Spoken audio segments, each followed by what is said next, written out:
హనుమంతుని జననం ఎలా జరిగిందంటే, ఒకసారి దేవలోకమునందు దేవేంద్రుడు కొలువు తీరి ఉన్న సమయాన పుంజికస్థల అను అప్సరకాంత బృహస్పతి వద్దకు చేరి హాస్య ప్రసంగము చేయసాగిందట.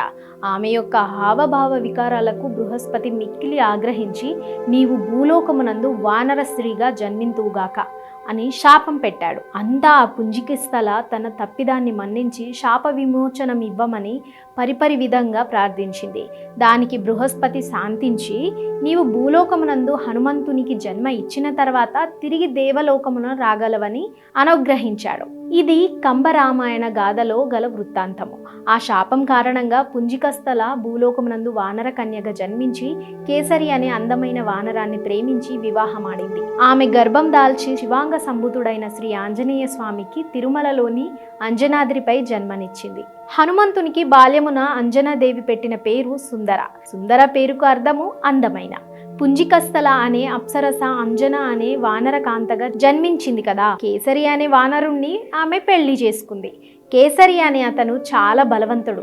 అతను మాల్యవంతం అనే పర్వతం మీద ఉండేవాడు. మాల్యవంతం అక్కడ ఉన్న పర్వతాలు అన్నింటిలోనూ శ్రేష్టమైంది. శంభసాధనుడనే ఒక రాక్షసుడు యజ్ఞాలను యాగాలకు భంగం చేస్తూ దేవఋషులను హింసించేవాడు. దేవఋషులందరూ అనుకున్నారు, బలవంతుడుగా పేరుబడ్డ కేసరిని పిలిచి శాంబసదుణ్ణి చంపమని ఆజ్ఞాపిస్తారు. మునుల కోరికపై శంభసాధనుడితో యుద్ధం చేసి అతన్ని నిర్దించి దేవఋషులకు పీడ తొలగిస్తాడు.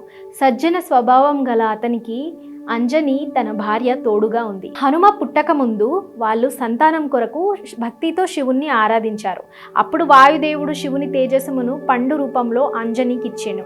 అంజనకు జన్మించిన సుతుడే మనం ఆంజనేయుడిగా చెప్పుకుంటున్నాం. కేసరి నందనుడని వాయుదేవుని అనుగ్రహంతో జన్మించినందుకు వాయుసుతుడని కూడా ప్రసిద్ధుడయ్యాను. పుట్టుకతోనే దివ్య తేజస్సు కలిగిన ఆ బాలుడిని అంజని పుత్రుడు కనుక ఆంజనేయుడని పిలిచేవారు. జన్మతః బలసంపన్నుడైన ఆంజనేయుడు ఒక మారు ఉదయించిన సూర్యబింబం చూసి పండనుకుని తినడానికి ఆకాశం పైకి ఎగిరేను.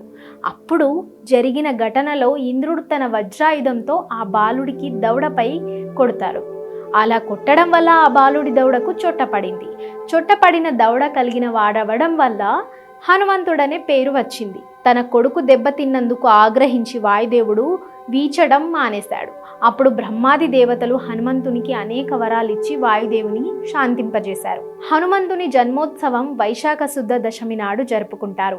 ఈ రోజున హనుమాన్ భక్తులు రోజంతా ఉపవాసం ఉండి హనుమాన్ చాలీసా పఠనం, రామనామ జపం చేస్తారు. హనుమంతుని జన్మ వృత్తాంతం శివ మహాపురాణం, రామాయణం మొదలైన గ్రంథాలలో అనేక గాథలలో వివరించబడి ఉంది.